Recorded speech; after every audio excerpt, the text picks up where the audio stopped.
Hello friends, good evening. कैसे हैं आप? रेलगाड़ी के बारे में कल हमने पढ़ा था, आज उसी को कंटिन्यू करेंगे। उसमें जो बच गए थे उसको हम लोग देखते हैं आज। ये रेलगाड़ी वाली जो थ्योरी थी हम कल समझे थे। रेलगाड़ी जब पार करे, किसको पार करे? तो रेलगाड़ी जैसे किसी प्लेटफॉर्म को पार करे, किसी पुल को पार करे, किसी सुरंग को पार करे, या किसी अन्य रेलगाड़ी को पार करे। एक रेलगाड़ी है, वो जब किसी प्लेटफॉर्म को, किसी पुल को, किसी सुरंग को या किसी अन्य रेलगाड़ी को जब पार करती है, तो इससे संबंधित क्या रूल रेगुलेशंस होंगे, इसको कैसे सॉल्व किया जाता है, इसके जो कॉन्सेप्ट्स हैं, इसको आज हम लोग अच्छे से समझेंगे। और लास्ट में हम ये भी देखेंगे कि जैसे स्पीड को हम क्या करते हैं, कभी प्लस करते हैं तो कभी माइनस करते हैं, जबकि डिस्टेंस को दोनों ही स्थिति में प्लस ही किया जाता है। और इसका कारण क्या है कि कभी प्लस किया जाता है कभी माइनस किया जाता है, तो इसका कारण क्या है, इसको हम और अच्छे से कॉन्सेप्ट को समझने का प्रयास करेंगे। थ्योरी में समय देना इसलिए आवश्यक है क्योंकि थ्योरी अगर आपको कॉन्सेप्ट एकदम क्लियर हो गया तो आप उसको कभी भी नहीं भूलेंगे, और आपको सूत्र रटा रटाया याद रखने की आवश्यकता नहीं है। इसलिए कॉन्सेप्ट को ज़्यादा अच्छे से समझने का हम प्रयास करेंगे। चलिए शुरुआत करते हैं आज हम रेलगाड़ी का। जब वो प्लेटफॉर्म को, पुल को या सुरंग को पार करे, इन तीनों का जो होगा लगभग एक जैसे होगा, क्योंकि प्लेटफॉर्म हो या फिर पुल हो या सुरंग हो, ये क्या है? स्थिर वस्तुएं हैं। प्लेटफॉर्म हो गया, पुल हो गया या सुरंग हो गया, ये स्थिर वस्तुएं हैं। और अन्य रेलगाड़ी है तो अन्य रेलगाड़ी की स्थिति में या तो वो स्थिर हो सकती है जब रेलगाड़ी खड़ी हुई हो, तो या हो सकता है कि वह रेलगाड़ी भी चल रही हो, तो यह चलायमान की स्थिति में हो सकती है। तो इसमें दो कंडीशन बन सकते हैं कि वो स्थिर भी या खड़ी हुई अवस्था में हो सकती है, और दूसरा चलायमान अवस्था में हो सकती है। लेकिन जो प्लेटफॉर्म है, पुल है और सुरंग है, तो ये हमेशा स्थिर अवस्था में रहते हैं। तो इसके आधार पे हम इन तीनों को पहले देखेंगे और अंत में देखेंगे कि अन्य रेलगाड़ी को पार करेगी तो क्या कंडीशंस बनती है। और सबसे आखिरी में हम लोग देखेंगे कि प्लस माइनस करने का रीजन क्या होता है, या प्लस प्लस ही करने का रीजन क्या होता है। चलिए शुरुआत करते हैं। देखिए, यहाँ पे आपको एक रेलवे स्टेशन दिखाई दे रहा है। ये वाला एक रेलवे स्टेशन है और यहाँ पे पटरी है। इस पटरी को, ये जो ट्रेन है, ये ट्रेन जो है इस रेल प्लेटफॉर्म को पार करने वाली। सबसे पहले हम प्लेटफॉर्म के बारे में देखते हैं। तो यहाँ पे याद रखेंगे कि ये जो प्लेटफॉर्म है, प्लेटफॉर्म क्या है? एक स्थिर वस्तु है। स्थिर है मतलब ये अपने जगह पे खड़ी हुई है और ये कहीं चलना नहीं है, इसको चलना सिर्फ ट्रेन को है। तो ट्रेन जो है चलेगी और ये प्लेटफॉर्म स्थिर रहे। स्थिर रहने का मतलब क्या है? इसकी स्पीड जो होगी, इसकी स्पीड हमें या तो प्रश्न में दी नहीं रहेगी, जनरली देता ही नहीं है, और अगर है तो उसको जीरो मान के चलिए आप। जीरो है ये, इसकी स्पीड क्या मानेंगे हम? जीरो। प्रश्न में इसको दिया ही नहीं रहता है, सबसे पहली बात। तो इसकी जो स्पीड है उसको हम क्या मानेंगे? जीरो। तो इसकी स्पीड को हमें कहीं पे ऐड करने की आवश्यकता नहीं है, लेकिन ट्रेन की स्पीड हमें लेनी पड़ेगी। तो यहाँ पे जो स्पीड होगा, जो एक्चुअल स्पीड होगा, वो क्या हो जाएगा? ट्रेन की स्पीड के बराबर हो जाएगा। जैसे ट्रेन की स्पीड हम एस मान लें, तो जो एक्चुअल स्पीड होगा वो एस ही होगा, क्योंकि इसकी जो प्लेटफॉर्म है उसकी तो कोई स्पीड है नहीं। अब रही बात डिस्टेंस की, डिस्टेंस यानी डी, इसकी क्या होगी? तो डिस्टेंस को आपको विशेष ध्यान रखना है। ये जो प्लेटफॉर्म है इसकी भी अपनी एक लंबाई होती है। तो इसकी लंबाई और ट्रेन की लंबाई, दोनों की लंबाई को हम ऐड करके, जैसे मान लीजिए इसकी लंबाई क्या है? डिस्टेंस ऑफ प्लेटफॉर्म, और ये क्या है?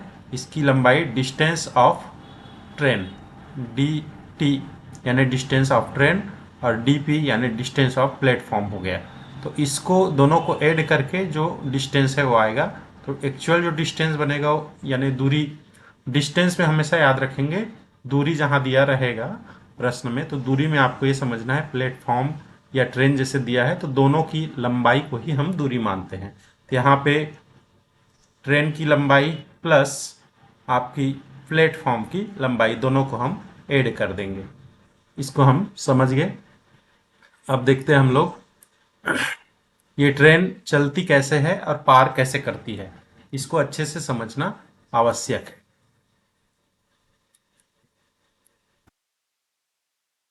देखिए ये आपका ट्रेन यहाँ पे है, ये ट्रेन यहाँ से चलना स्टार्ट करती है। तो हम इस ट्रेन का चलना जब स्टार्ट करती है तो कहाँ से इसको हम काउंटिंग करना शुरू करें। तो अभी देखिए ट्रेन जो है थोड़ी सी क्या है, दूर में है। यहाँ पे थोड़ा सा गैप है, यहाँ से यहाँ तक क्या है, थोड़ा सा गैप है। तो इस गैप को हमें नहीं काउंट करना है। हमको काउंट कहाँ से करना है, जब ट्रेन जो है इस लाइन से, कौन सी लाइन से, ये वाली जो लाइन है यहाँ, ये वाली लाइन, इस लाइन को जब क्रॉस करे यहाँ से स्टार्टिंग करना है और अंतिम यहाँ को क्रॉस कर ले, तब हम उसको मानेंगे कि ये क्रॉस कर लिया है। देखते हैं हम कि ट्रेन कैसे क्रॉस करता है। देखिए जैसे ये ट्रेन आगे बढ़ रही है, अब यहाँ आ गई, तो हम अब यहाँ से कहेंगे कि ट्रेन अब क्या कर रही है, स्टार्टिंग करना शुरू कर दी है, मतलब इसको प्लेटफॉर्म को पार करना स्टार्ट कर दी है। अब इससे आगे बढ़ते बढ़ते बढ़ते बढ़ते ट्रेन जो है इधर चली जाती है। अब मान लीजिए ट्रेन जो है प्लेटफॉर्म के पूरी तरीके से अंदर में है, तो क्या आप कह सकते हैं कि ट्रेन ने प्लेटफॉर्म को पार कर ली है। तो यहाँ पे याद रखेंगे अभी ट्रेन ने प्लेटफॉर्म को पार नहीं की है। ठीक है, अभी ट्रेन ने प्लेटफॉर्म को पार नहीं की है। अब ये जैसे लाइन है, अभी इस लाइन तक पहुंची नहीं है, यहाँ तक पहुंची है अभी। तो चलिए थोड़ा सा इसको और आगे बढ़ाते हैं, और आगे बढ़ाने से क्या होता है देखते हैं।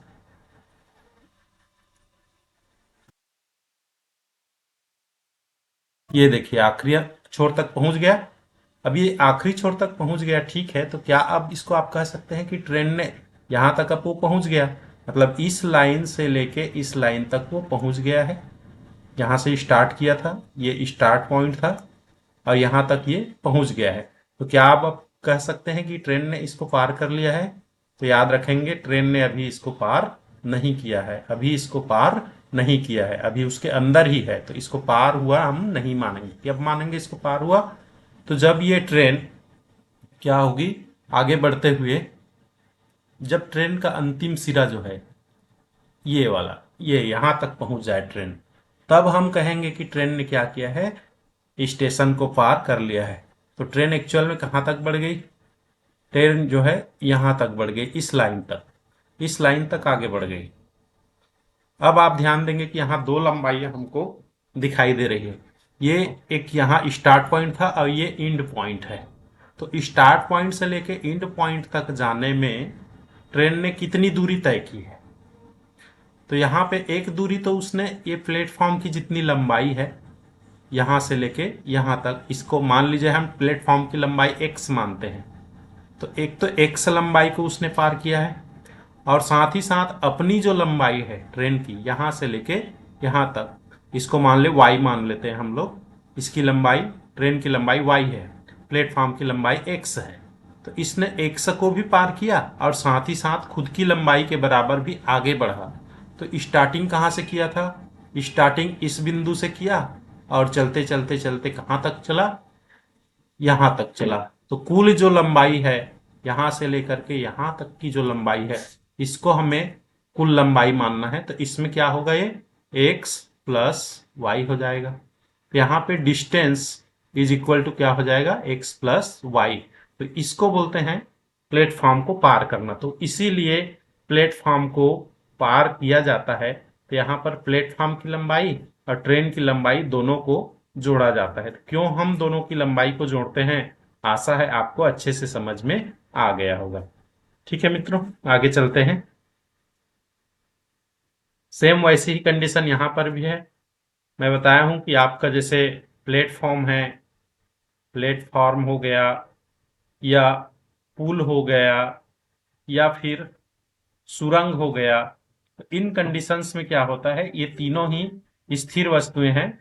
तो इन तीनों स्थिर वस्तुओं को जब ट्रेन पार करती है, तो इन तीनों स्थिर वस्तुओं का स्पीड अपना कुछ नहीं होता है, लेकिन डिस्टेंस होता है। तो इनके डिस्टेंस को जोड़ना होता है। अच्छा, यहाँ हमने इसमें डिस्टेंस के बारे में बात किया कि डिस्टेंस x प्लस वाई होगा, लेकिन स्पीड क्या होगा, तो स्पीड के बारे में हमको याद रखना है। स्पीड इज इक्वल टू, मान लीजिए ट्रेन की स्पीड होगी s, तो स्पीड एस के बराबर ही होगी, क्योंकि प्लेटफॉर्म तो स्थिर वस्तु है, तो इसका अपना कोई स्पीड नहीं होगा।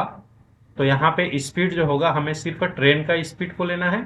लेकिन डिस्टेंस की बात करें तो डिस्टेंस में हमें क्या करना है, डिस्टेंस में एक्स और वाई यानी कि प्लेटफॉर्म की लंबाई और यहाँ पे ट्रेन की लंबाई दोनों को हमें मिला करके डिस्टेंस निकालना है, दूरी निकालना है। इस तरीके से हमें स्पीड और दूरी दोनों ज्ञात हो जाएगा। और हम प्लेटफॉर्म पुल के बारे में जब बात करें तो मान लीजिए ये ट्रेन है, ये पुल को क्रॉस करना है, तो ये स्टार्ट पॉइंट कहाँ पे होगा इसका, तो इसका स्टार्ट पॉइंट यहाँ पे होगा। यहाँ से ये चलना स्टार्ट करेगा। ये ट्रेन कहीं भी रहे, मान लीजिए ट्रेन पीछे रहे तो इधर से जैसे आ रही है ट्रेन, तो यहाँ के आने तक की जो दूरी है उसको हमें नहीं काउंट करना है। काउंट कहाँ से करना है, जब ट्रेन की जो पहला पहिया है यहाँ पर पहुंच जाए स्टार्टिंग पॉइंट में। तो ये स्टार्ट पॉइंट में जब पहुंच जाए तो यहाँ से हमें काउंट करना स्टार्ट करना है। अब यहाँ से ट्रेन आगे बढ़ेगी और चलते चलते यहाँ पहुंच जाएगी, तो क्या हम उसको मान लेंगे कि ट्रेन ने पार कर लिया। जैसे इस ट्रेन को हम क्या कराते हैं, पार कराते हैं। चलिए ये आगे हो गया, स्टार्टिंग हो गया है। अब इसके अंदर ये पहुंच गया तो इसको पार मान लेंगे क्या, तो नहीं मानेंगे। इसको अभी इसने पार नहीं किया है, अभी इसके अंदर है। अब ये पहुंचते पहुंचते इसके जो अंतिम सिरा है, इसके अंतिम सिरा जो आपका पुल है उसका अंतिम सिरा यहाँ पर है, तो पुल के अंतिम सिरा तक ये पहुंच गया है, इस लाइन तक पहुंच गया है। तो क्या अभी इसको हम पार हो गया मान लेंगे, तो यहाँ पे याद रखिएगा यहाँ पर भी हम इसको पार हो गया ऐसा नहीं मानेंगे। तो कब मानेंगे पार हुआ, तो इस कॉन्सेप्ट को अच्छे से समझना जरूरी है। जब ये ट्रेन चलते चलते चलते इसको पूरी तरीके से इससे बाहर निकल जाए, जैसे ये ट्रेन इससे अब बाहर निकल गई, अब हम मानेंगे कि इस ट्रेन ने इसको क्या कर लिया है, पार कर लिया है। अब यहां पर याद रखेंगे ये ट्रेन इस पुल को पूरी तरीके से पार कर लिया है, तो अब ट्रेन कहां पर है, यहां पे आ गई है। तो अब ये जो पॉइंट है वो एंड पॉइंट हो जाएगा। ठीक है, स्टार्ट पॉइंट यहां हुआ और एंड पॉइंट वहां। तो स्टार्ट पॉइंट से लेके एंड पॉइंट तक की जो दूरी है इसको हम लोग एक्चुअल दूरी मानेंगे, डिस्टेंस। अब यहाँ पे मान ले पुल की जो लंबाई है, यहाँ से यहाँ पुल की लंबाई कितनी है, तो पुल की लंबाई मान ले x है और ट्रेन की लंबाई कितनी है, y है। तो यहाँ पे x और y दोनों को मिला करके ये डिस्टेंस बन रहा है स्टार्ट से लेके इन पॉइंट, तो ये x प्लस y हो जाएगा। तो यहाँ पर जो डिस्टेंस है, यहाँ हमको पता चल गया कि हमको पुल की लंबाई और ट्रेन की लंबाई दोनों को ऐड कर देनी है, तो डिस्टेंस हमको प्राप्त हो जाएगा। अब बात करें हम स्पीड की, तो यहाँ पे चूंकि ट्रेन जो पुल है, पुल क्या है, स्थिर वस्तु है, तो स्थिर वस्तु होने के कारण इसकी अपनी कोई स्पीड नहीं होगी। तो यहाँ पे जो स्पीड होगी वो ट्रेन की ही होगी, तो इसकी जो स्पीड हम लेंगे, जो ट्रेन की स्पीड होगी उसी को हम स्पीड मानेंगे। ट्रेन की जो चाल होगी उसी चाल को लेना है, पुल का अपना कोई चाल नहीं होगा। लेकिन डिस्टेंस की बात करें तो पुल की लंबाई और ट्रेन की लंबाई दोनों यहाँ पे जुड़ जाएगी। इस तरीके से हम समझ गए कि यहाँ पे पुल को जब पार करें। इसी तरीके से आपका प्लेटफॉर्म हो गया, पुल हो गया, सुरंग हो गया, इन तीनों ही मामले में ये तीनों ही वस्तु क्या होती हैं, स्थिर वस्तु होती हैं। तो इनका स्पीड से कोई लेना देना नहीं है, सिर्फ इनकी लंबाई को ट्रेन के लंबाई के साथ में जोड़ देना होता है। इस तरीके से हम लोग इससे संबंधित क्वेश्चंस को आगे आने वाले समय में सॉल्व करेंगे। ठीक है, आगे चलते हैं। अब यहाँ देखिए दो ट्रेन आपको दिखाई दे रही हैं। ट्रेन के मामले में थोड़ा अलग है, क्यों, क्योंकि ट्रेन जो होता है, जैसे ये मान लीजिए ये ट्रेन है, इस ए ट्रेन जो है पार कर रही है बी ट्रेन को, इसको बी ट्रेन मान लेते हैं। ए ट्रेन बी ट्रेन को पार कर रही है, तो यहाँ पे जो बी ट्रेन है वो दो स्थिति में हो सकती है। कल भी इसके बारे में हमने चर्चा किया था। एक तो ये खड़ी हुई अवस्था में हो सकती है, खड़ी हुई या स्थिर अवस्था में हो सकती है। तो जब ये स्थिर अवस्था में रहे तो इसका स्पीड क्या होगा, स्पीड ऑफ बी क्या होगा, 0 होगा। जब खड़ी अवस्था में रहे तो स्पीड क्या होगा, 0 होगा। दूसरा क्या स्थिति हो सकता है कि इस ये चल रही हो या चलायमान स्थिति में हो, तो जब ये बी ट्रेन भी चल रही हो, ए तो चलेगी ही, ए की अपनी स्पीड एस ए मान लेते हैं, इसकी स्पीड एस ए मान लेते हैं, तो ट्रेन ए की तो स्पीड रहेगी ही क्योंकि ये चलेगी ही। लेकिन ट्रेन बी की दो स्थिति है, खड़ी हो सकती है, चलायमान। खड़ी रहे तो इसकी स्पीड को स्पीड ऑफ बी ट्रेन यानी एस बी 0 मानना है। लेकिन जब चलती हुई अवस्था में हो तो स्पीड ऑफ बी ट्रेन कुछ वैल्यू इसका होगा। ये जीरो नहीं हो सकता। मान ली जाए 40 किलोमीटर प्रति घंटा ऐसा दिया हुआ है, तो ऐसा इसका जो चलायमान स्थिति में रहे तो कोई ना कोई इसका स्पीड होगा। अब इसकी जो लंबाई है, मान ली जाए इसकी लंबाई को हम क्या मान लेते हैं, y मान लेते हैं, और ये जो ट्रेन ए है इसकी लंबाई को हम क्या मान लेते हैं, x मान लेते हैं। तो जब हम डिस्टेंस की बात करें, डिस्टेंस की, तो डिस्टेंस में हमेशा x प्लस वाई जुड़ेगा ही जुड़ेगा। किसी भी कंडीशन में x और y जुड़ ही जाता है। तो दोनों ट्रेन, चूंकि इसकी लंबाई है तो इसकी भी लंबाई इसकी लंबाई दोनों को हम जोड़ देंगे तो कुल लंबाई हो जाएगा। अब ये बी ट्रेन जो है जब खड़ी हो तो वहां पे स्पीड की बात करें तो स्पीड जो है speed of A plus speed of B, plus भी हो सकता है और माइनस भी हो सकता है, या क्या हो सकता है speed of A minus speed of B भी हो सकता है। अब कब प्लस होगा कब माइनस होगा हमने कल भी चर्चा किया था, आज भी इसको हम लोग थोड़ा सा रिवीजन कर लेते हैं ताकि ये अच्छे से हमको समझ में आ जाए।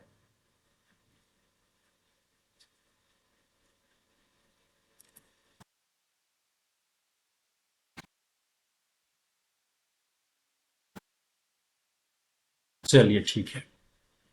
जैसे ये ट्रेन जो ए है, ये क्या है, ये ट्रेन जो है यहाँ पे इस लाइन तक पहुंच गई है। कौन सा लाइन तक पहुंच गई है, ये ट्रेन यहाँ तक है। अब ये स्टार्टिंग पॉइंट है, समझिए ये स्टार्टिंग पॉइंट है। इस स्टार्टिंग पॉइंट तक ये ट्रेन पहुंच गई है। अगर ट्रेन दूर में है, मान लीजिए ट्रेन यहाँ पर है, यहाँ से ये ट्रेन जैसे चलना स्टार्ट करे तो यहाँ से, सॉरी, यहाँ से यहाँ तक की जो दूरी है इसको हमें काउंट नहीं करना है।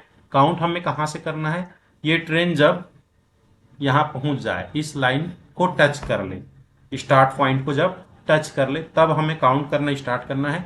अब यहाँ से ये ट्रेन आगे बढ़ रही है और इस ट्रेन को पकड़ते हुए आगे बढ़ते हुए ये ट्रेन यहाँ पहुंची और इसके बाद में इसको क्रॉस करते हुए यहाँ इसको आगे निकल गई। तब हम कहेंगे कि इस ट्रेन ने ट्रेन बी को क्रॉस कर लिया है। सॉरी, ये जो ट्रेन है इसने क्या किया है, इस ट्रेन को पार कर लिया है। यहाँ पे दो लंबाइयाँ हमको मिलेगी।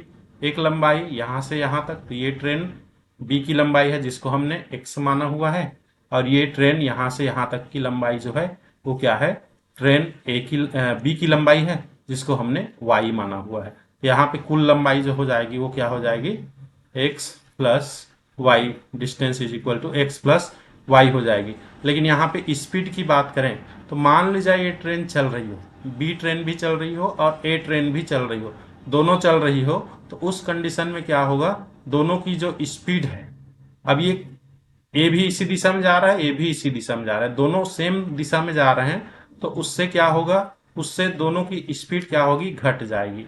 अब घटता क्यों है इसको हम क्लियर थोड़ा सा समझ लेते हैं, क्योंकि ये कॉन्सेप्ट को समझना बहुत जरूरी है ताकि हमेशा के लिए ये दिमाग में याद रहे। हमें कोई भी चीज रटना नहीं है, अच्छे से समझना है। एक बार समझ गए आप तो लाइफ में कभी नहीं भूलेंगे। इसको समझ लेते हैं।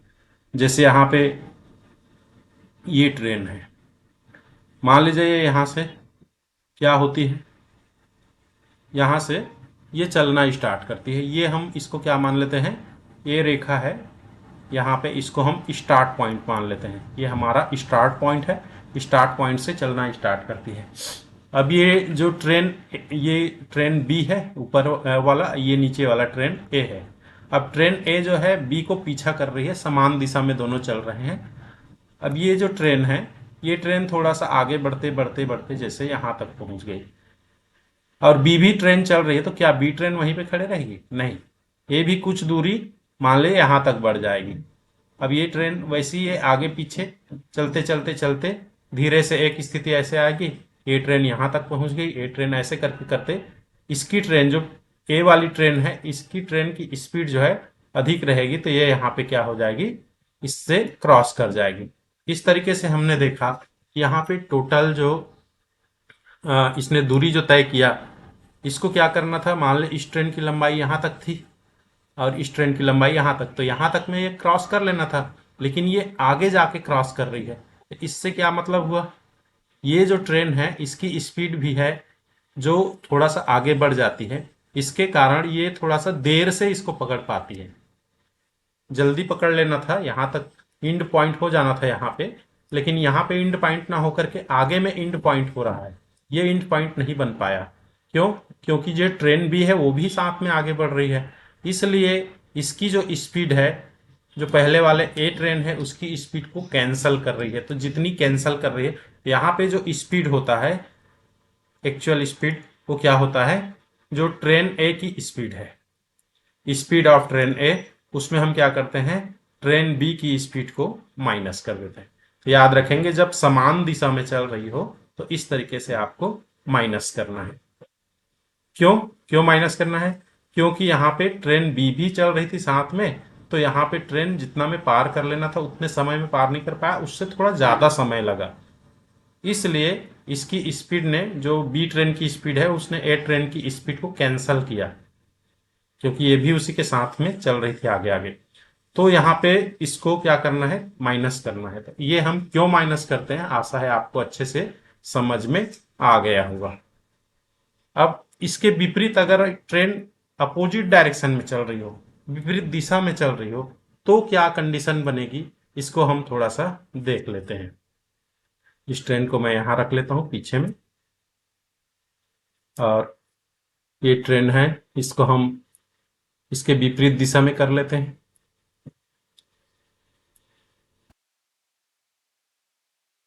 ये अब ये दोनों ट्रेन एक दूसरे के क्या है, विपरीत दिशा में चल रहे हैं, इसको समझना है। जब दोनों ट्रेन विपरीत दिशा में चल रहे हैं, मान लीजिए यहाँ एक ट्रेन है और ये ट्रेन यहाँ पर है, तो क्या इसको हम काउंट अभी से करेंगे? क्योंकि इस ट्रेन की लाइन यहाँ पे है, इस ट्रेन की लाइन यहाँ पे है, तो यहाँ से यहाँ की जो दूरी है, इसको हम अभी काउंट नहीं करेंगे। कब काउंट करना स्टार्ट करेंगे? जब दोनों आमने सामने आ जाए इस तरीके से। तो यहाँ से हम इसको स्टार्ट करेंगे। चलिए इसको आगे बढ़ाता हूं मैं। जैसे ये ट्रेन आगे बढ़ते बढ़ते यहाँ पहुंच गई, ये, और सेम ये ट्रेन जो है यहाँ चलते चलते यहाँ पे पहुंच गई, एक लाइन पे दोनों आ जाते हैं। अब यहाँ से हमारा क्या है, स्टार्ट पॉइंट बनता है, ये हमारा स्टार्ट पॉइंट है, समझिए। यहाँ से हम स्टार्टिंग करते हैं। अब साथ में ये ट्रेन जो है, जैसे मान ली जाए बी ट्रेन है, सॉरी, जो बी ट्रेन है मान ली जाए स्थिर रहे, अगर नहीं चल रही है, उस कंडीशन में ए ट्रेन जो है बी को कैसे पार करेगी? तो ए ट्रेन जो है बी को यहां पहुंचेगी पहले, तो यहाँ पे कवर हो गया, उसके बाद ये क्या होगा, आगे बढ़ेगी। अब यहाँ पे आके ये क्या हो जाएगा, यहाँ पे इंड पॉइंट बनेगा, इस जगह पे इंड पॉइंट बनेगा। अब हम समझेंगे कि ये इस क्रॉस कर लिया है। लेकिन चूंकि दोनों ट्रेन चल रही हैं, तो दोनों ट्रेन चलने के कंडीशन में क्या होगा, ए ट्रेन यहाँ से स्टार्ट करके कुछ यहाँ पे आगे बढ़ेगी, और ये जो बी ट्रेन है यहाँ पे भी ये भी कुछ आगे बढ़ेगी, और ये ट्रेन, मतलब ये ट्रेन जो है ये भी थोड़ा सा आगे बढ़ेगी। अब यहाँ पे क्या होगा, लगभग मान के चलिए यहाँ पे क्या हो जाता है, यहाँ पे ये ट्रेन क्रॉस हो जाता है। तो इस तरीके से इस कंडीशन में अब दोनों का जो अंतिम छोर है ये आमने सामने आ गए हैं, तो अब क्या हो गया, ये क्रॉस कर गया है। तो इस कंडीशन में इंड पॉइंट कहाँ बना, यहाँ पे बना। ये वाला अब इंड पॉइंट नहीं है, इसको हम इंड पॉइंट मानेंगे। क्यों? क्योंकि अब ट्रेन तो पार हो गई ना, लेकिन क्यों पार हो गई यहाँ, जबकि यहाँ पे होना था? तो इसलिए हुई क्योंकि जो बी ट्रेन है वो भी इधर चल रही है, इसके अपोजिट डायरेक्शन में चल रही है। ए ट्रेन इधर जा रही है, बी ट्रेन इधर जा रही है, तो ये आगे बढ़ती, साथ ही साथ ये भी आगे बढ़ती है। तो इसकी जो स्पीड है, इसकी जो स्पीड है, ट्रेन बी की जो स्पीड है, वो ट्रेन ए की स्पीड को, इसको क्रॉस करने में हेल्प करती है। तो यहाँ पे दोनों एक दूसरे के हेल्प से जल्दी एक दूसरे से माने क्रॉस करने का प्रयास करते हैं। तो ये इंड पॉइंट जो है जल्दी आ जाता है, समय से पहले। यहाँ पे इंड पॉइंट होना था, उससे पहले ये इंड पॉइंट हो जाता है और क्रॉस कर लेता है। तो इसलिए हम बोलते हैं कि इसकी स्पीड को क्या करना है, हमको यहाँ पर दोनों की स्पीड को ऐड करना है। तो ऐसे स्थिति में इसी कारण से इनकी जो स्पीड होती है दोनों की जुड़ जाती है। तो यहाँ पे स्पीड जो होती है, ट्रेन ए की स्पीड प्लस ट्रेन बी की स्पीड, दोनों की स्पीड को हम जोड़ देंगे। इस तरीके से आपको अच्छे से समझ में आ गया होगा। आशा करता हूं कि ये वीडियो आपको पसंद आया होगा। यहाँ पे हमने दो वीडियो में, कल के और आज के वीडियो में हमने इसके थ्योरी पार्ट को कवर कर लिया है, अब हम क्या करेंगे, कल से इससे संबंधित क्वेश्चंस हम लोग करेंगे, ताकि ये जो थ्योरी है उसको हम क्वेश्चंस में इम्प्लीमेंट कर सकें। ठीक है, आशा है आपको अच्छा लगा होगा। वीडियो अच्छा लगा हो तो लाइक्स करें। अपने जो नीडी बच्चे हैं जिन कंपटीशन की तैयारी कर रहे हैं उनको ज़रूर शेयर करें। धन्यवाद।